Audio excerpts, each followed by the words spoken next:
Hi everyone, it's Jerry. This is a round 11 game from the 2017 Tata Steel Chess Tournament between Wei Yi, playing on the white end, and Sergey Karjakin.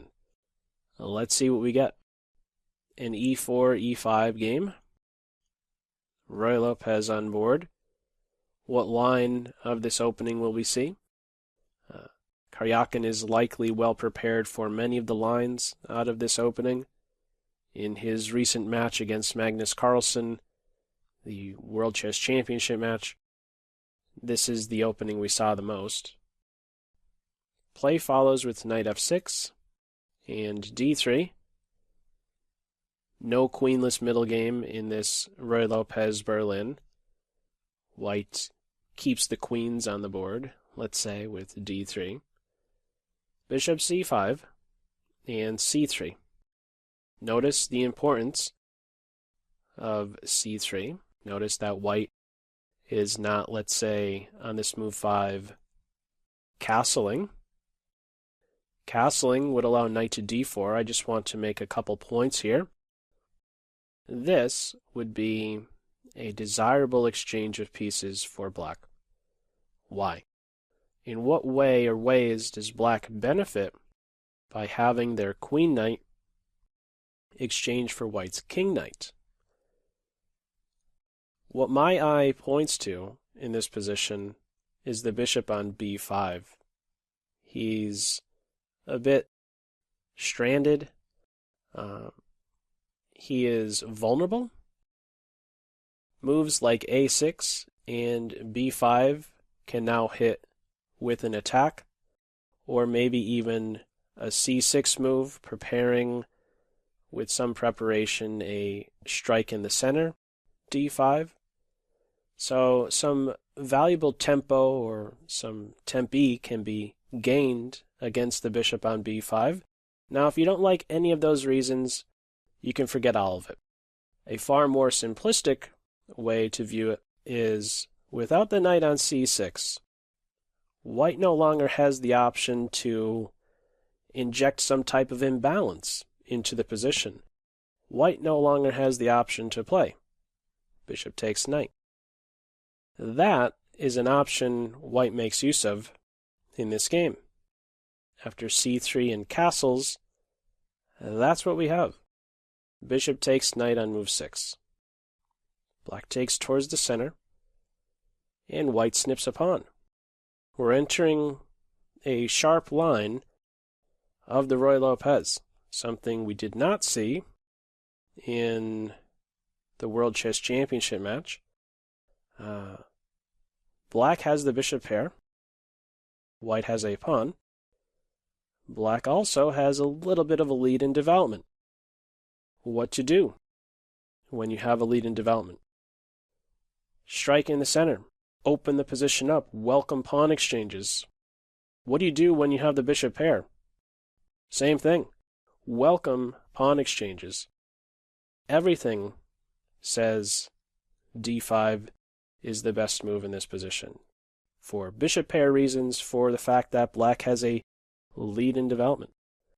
Moreover, you can get a bit more specific and look at that light square bishop, that unopposed bishop, striking at your opponent's pawns that are on the same color square as that X-factor bishop is usually a good strategy. Break down your opponent's light squares as quickly as possible. d5 does just that.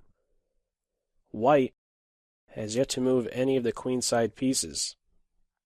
d4 is the follow-up. Important not to get greedy here is white, trying to pick up another pawn. The reply queen e8 and black is already better, even though white is up 2 pawns. The queen with this move is being a queen, functioning along a file, a diagonal. The king is still in the center. This is a big problem for Team White.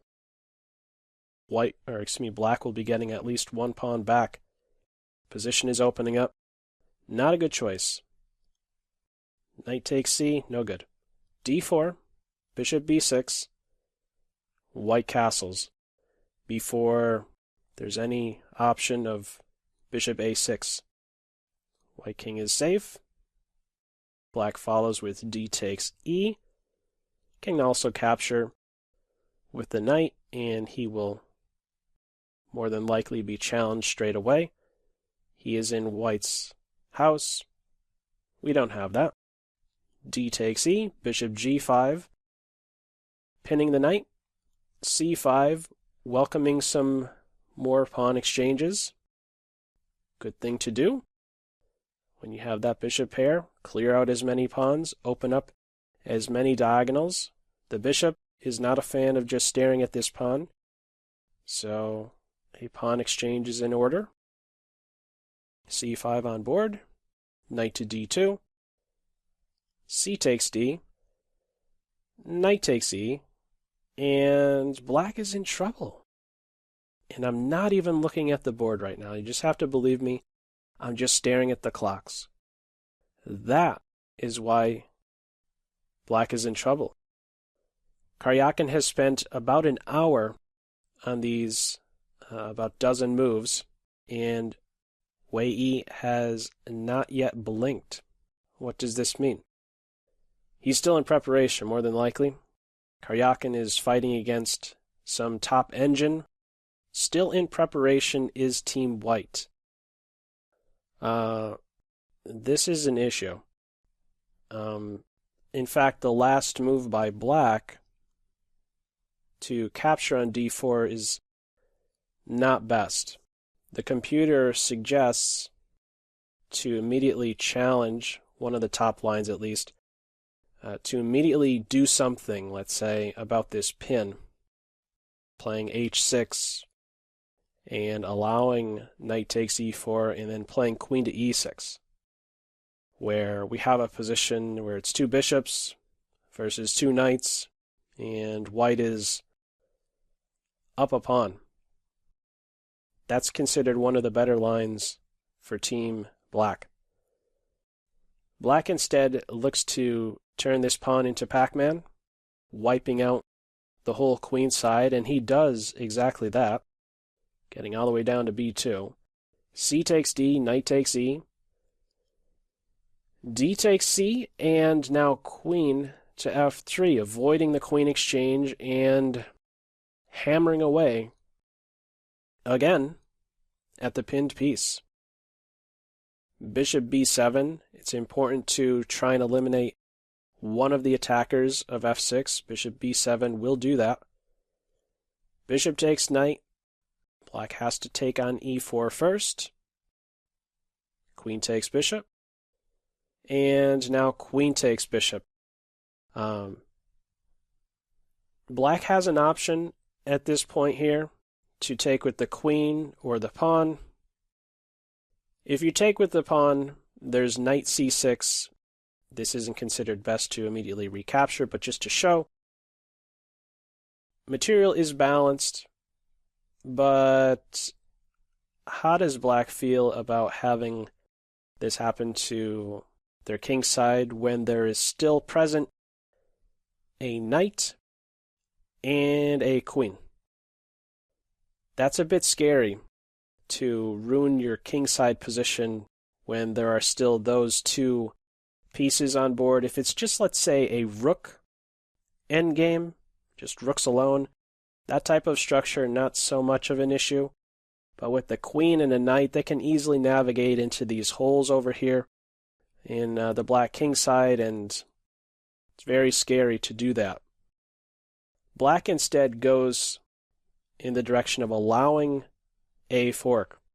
Black allows white to pick up the exchange, trying his luck with this endgame where the queens are now gone, and black does not immediately take the knight back, but instead follows through, taking out the whole white queen side basically. Rook a to b1. Black now scoops up the knight, and what do we have here? Well, soon this pawn is going to be picked up, and we have an endgame where white is up the exchange, and okay, black has a pawn for it. Play follows with rook f to d1. I like this move. This is a very patient move. This pawn will be picked up next. What's the idea? Don't want to allow that rook a fast track into the center of the board. White now controls the d file, and black prevents rook invasion on the 7th rank. This is a bit of an awkward decision, as we will soon see. One of the better moves is to play rook to e8 and then get him functioning somewhere in the center of the board. On rook to e8, white could even be a little bit patient once more, not yet pick up the pawn, and instead play king f1, just getting the king towards the center a little bit. Black goes about trying to activate the rook in a very awkward way, must be said. After king e7, white now picks up the pawn. g5, typical idea when you have a doubled pawn, get that lead pawn rolling. So at least the one behind has some options. Doubled up now is white, looking at that 7th rank square, d7, and black looks to activate the rook again in a very roundabout way, and he never quite gets activated. I should point out that after rook to d1, this is maybe one of the better tries to activate the rook like this. King f1, rook to a4 or c4. But I think black was just trying to maybe do a little bit too much, stop the white rooks from getting to the 7th rank so quickly. Playing at this point king e7, g5, and now, again, very roundabout way, trying to get activated with the rook. g3, rook h5, king is now stepping up. King f6, h3. It's really a disaster here for Team Black in this endgame. The rook is never getting active. Rook to d8. This bishop really can't do anything more. As soon as he tries to take up some other post, that would imply either the a pawn or c pawn is unprotected, and you could be sure at least one, maybe two rooks will be pinpointing it in short order. So there's not really a way to improve the bishop, is my point. There's still some more improvement for the white rooks, however. Rook to d7, king e6, and soon the black king will be chased to a very awkward square. Rook g8 forces the rook back to defend g7. Rook check, king f6, move 31, rook to d7, and black throws in the towel. Very awkward final position, very little resistance put up in this endgame, and the black rook never quite got working, as we see here. I mean, when you have a rook that only has one legal move, that's a problem. So maybe try to do, again, a little bit too much with playing king to e7, preventing the rooks from getting to the 7th rank, thinking you could get activated by pivoting on h8 and one of these squares over here on the king side, but it never just worked out. Why exactly did black resign in this position? Well, what are you doing about rook e8 to e7? And then picking up a pawn, or maybe even, white would then be at a point where you could give the exchange back and wipe out both of these pawns and the bishop. It's just too much. There's no counterplay. That's really the big thing. White has all the play, and this is this is an entirely passive position, of course, for Team Black. Just a very sad rook there, and really a game that, Karjakin was really on his heels, as we saw right out of the opening. Sharp play. Knight takes e5, picking up a pawn, and